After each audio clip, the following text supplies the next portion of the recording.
Well, a lot of questions over the role the National Union of Road Transport Workers will play in this election after the memorandum of understanding signing with INEC.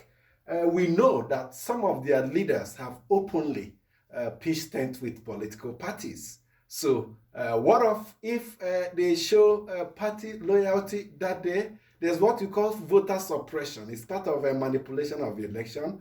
Stop voting from your opponent's stronghold. And we've seen it happen in the past. You can also do this by ensuring that the materials do not get to the polling stations of these strongholds or get there late, so that those involved. For instance, in Lagos, we know MC Oluomo is involved with Nigerian Union of Road Transport Workers and it's been factionalized. Which one of them has signed that agreement with INEC in Lagos? Can we trust him, for instance, if it's his own faction, to ensure that the spirit and letters of this, and beyond the Oluomo issue in Lagos, go elsewhere? All the organs of the NURT have pitched tent with other political parties. Are we left with the devil you know is better than the angel you don't know? National Union of Road Transport Union in Lagos does not exist in Lagos. Though other unions exist, like National Road Transport Owners, NATO, and RETEN, Road Transport Employees Association of Nigeria, they exist in Lagos. MC Omo used to be the chairman of NURTW in Lagos, but they had issues where the national body, national headquarters suspended him, but the state governor employed him as a MD. Appointed him as MD Parks and Gardens. Whatever that means, I don't know. Do they oversee activities because the activities of the... According to the National Union, that there are a lot of charges on drivers. You charge drivers several charges for this person, for this person, for this person. So almost 7 charges on a driver. So they cautioned him and it became an issue. So that is around the corner. The questions you have asked, there are states in the southwest which they are not so comfortable with the NURTW. And we have seen how they fight over election-related campaign issues. Like the governorship election in those states. So the INEC need to tell us, have you asked them if they have internal peace? Have they settled their internal crisis? So if you don't have NURTW having one voice in Lagos, how will those electoral materials be moved to areas where you know that opposition dominates? Remote.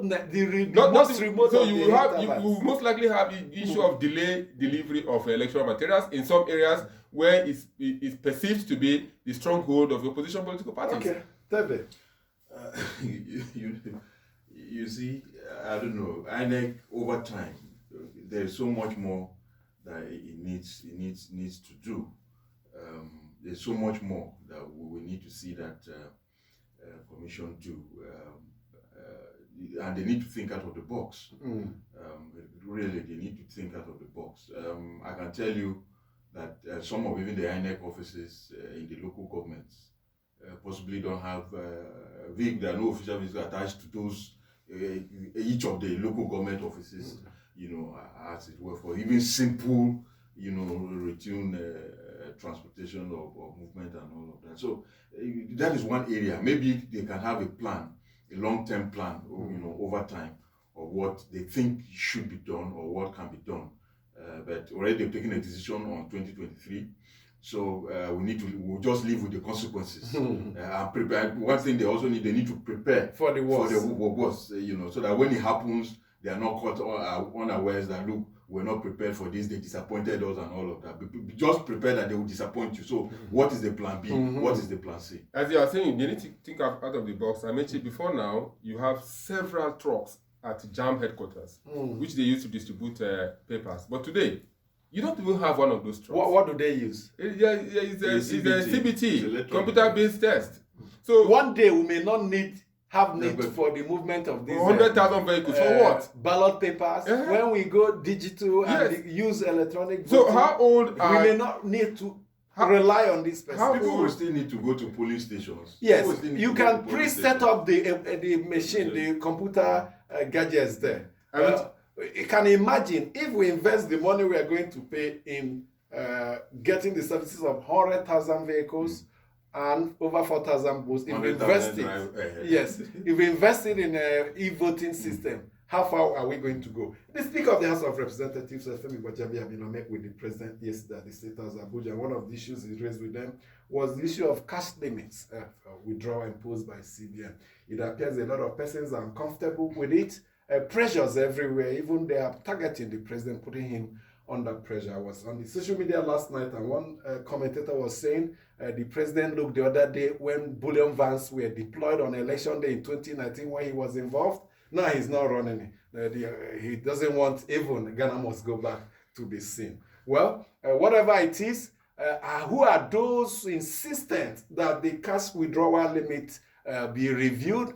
Why are politicians seen to be at the top of it? Do they have plans to move in money on election day as we see in past?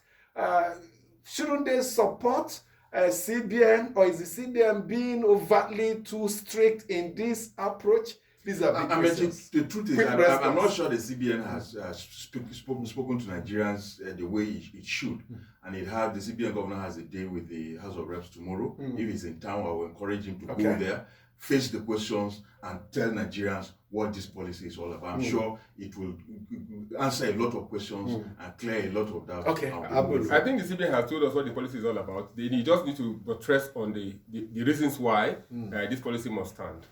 We'll come back tomorrow for another edition. Thank you so much. Have a great day. Powerful editor.